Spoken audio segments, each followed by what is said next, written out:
ధవళేశ్వరం దగ్గర గోదావరి వరద ఉధృతి అంతకంతకు పెరిగిపోతోంది. 15 అడుగుల దగ్గరుంది ప్రస్తుతం గోదావరి నీటి మట్టం.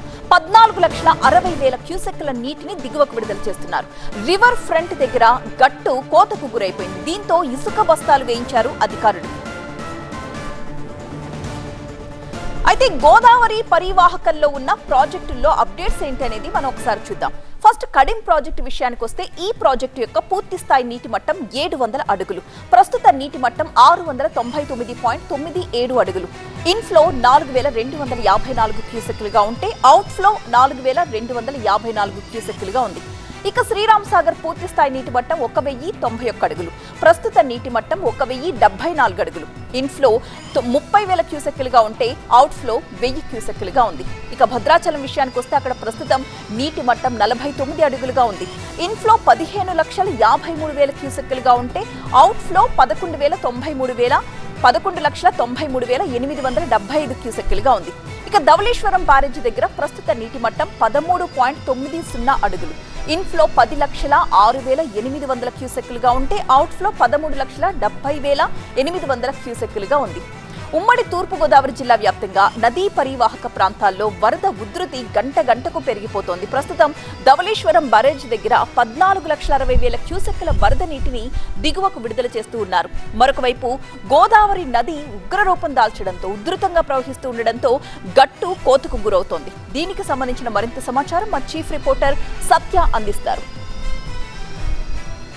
ప్రస్తుతం ఉమ్మడి గోదావరి జిల్లాకు సంబంధించి నదీ పరివాహక ప్రాంతాల్లో లంక గ్రామ ప్రజలను అప్రమత్తం చేస్తున్నారు. ఏదైతే వరద ప్రవాహం గంట గంటకి పెరుగుతుండటంతో ప్రస్తుతం తూర్పుగోదావరి జిల్లా సరార్థర్ కాటన్ ధవళేశ్వరం బ్యారేజ్ వద్ద 14 అడుగులు దాటేసినటువంటి పరిస్థితి, దాదాపుగా 15 అడుగులకు చేరుకుంది. అయితే ప్రస్తుతం 14,70,000 క్యూసెక్కుల వరద ప్రవాహం సముద్రంలోకి విడుదల చేస్తున్నారు అధికారులు.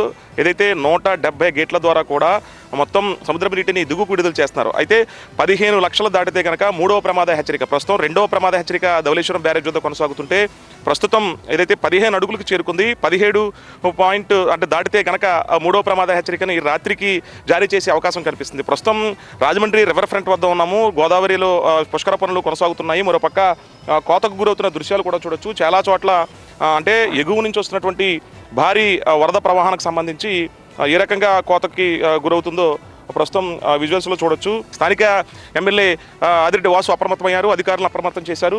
ఒకవేళ గోదావరి ఫ్లడ్ పెరిగి అంటే మూడో ప్రమాద హెచ్చరిక దాటి ముందుకెళ్తే కనుక ఇక్కడ మొత్తం ఇసుక బస్తాలను పూర్తిగా సిద్ధం చేశారు. ఇసుక బస్తాలని ఎక్కడికక్కడ అంటే రోడ్డు కనెక్టివిటీ ఉంది కదా, ఆ రోడ్డు కనెక్టివిటీకి సంబంధించినటువంటి పూర్తిగా కట్ అవ్వకుండా కూడా ప్రక్షాళన తీసుకు మొత్తం ఇసుక మూటల్ని కట్ అవ్వకుండా పూర్తిగా వేసినటువంటి దృశ్యాలు కూడా చూడొచ్చు. అయితే ఇక్కడ రివర్ ఫ్రంట్ బ్రిడ్జ్ పనులు కూడా ఈ గోదావరి తీరంలో వాటర్ వచ్చిన పిల్లర్ కింద వాటర్ వచ్చేసినటువంటి దృశ్యాలు ఇవి. నదీ పరివాహక ప్రాంతానికి సంబంధించి చింతూరు వద్ద పూర్తిగా 40 అడుగులకు చేరుకున్న నేపథ్యంలో 44 రహదారులతో పాటు 10 గ్రామాలు పూర్తిగా జలదిగ్బంధంలో చిక్కుకున్నాయి. చింతూరు, ఏఆర్పురం, కోనవరం, ఎటపాకతో పాటు ఇటు కోనసీమ జిల్లాకు సంబంధించినటువంటి అన్ని ప్రాంతాల్లోనూ అయినవెల్లి ఏదైతే కొన్ని కాజువేలు కూడా పూర్తిగా నీట మునిగిపోయిన నేపథ్యంలో అధికారులు అప్రమత్తమవుతున్నారు. నదీ పరివాహక ప్రాంత ప్రజలకు సంబంధించి పునరావాస కేంద్రాలకు కూడా ఎక్కడికెక్కడ తరలిస్తున్నటువంటి పరిస్థితి ఉంది. అంటే ఎగువనొస్తున్నటువంటి గోదావరి పరివాహక ప్రాంతానికి చాలా చోట్ల కోతకు గురవకుండా ముందస్తుగా ఇసుక మూటల్ని ఎక్కడికక్కడ సిద్ధం చేసినటువంటి పరిస్థితి. అటు ఎగువ చింతూరు కానివచ్చు, ఇతరత్ర ప్రాంతాల్లో కానివచ్చు, దిగువన ఉన్నటువంటి రావులపాలెము, కొత్తపేట, లంక గ్రామాలు కూడా ఏదైతే ఉద్యానవన పంటలకు పెట్టింది పేరు ఆ పొలాలు కూడా పూర్తిగా మునిగిపోయినటువంటి పరిస్థితి. ప్రస్తుతం అయితే మాత్రం ఆయా జిల్లా కలెక్టర్లు, ఆయా జిల్లా అధికారులు కూడా అప్రమత్తమయ్యి నదీ పరివాహక ప్రాంతం చుట్టూ ఉన్నటువంటి లంక గ్రామ ప్రజల్ని, మత్స్యకారుల్ని ఎక్కడికక్కడ అప్రమత్తం చేసినటువంటి పరిస్థితి ఉంది. వరద ప్రవాహం కొనసాగుతుంది. ధవళేశ్వరం బ్యారేజ్ వద్ద దాదాపుగా 14,60,000 క్యూసెక్కుల వరద ప్రవాహం కింద విడుదల చేస్తుంటే 15 అడుగులకు చేరుకుంది. 17 అడుగులు దాటితే కనుక మూడవ ప్రమాద హెచ్చరిక కూడా జారీ చేసే అవకాశం అయితే కనిపిస్తుంది. కెమెరా పర్సన్ రసూల్తో కలిసి సత్య టీవీ 9 గోదావరి దగ్గర నుంచి.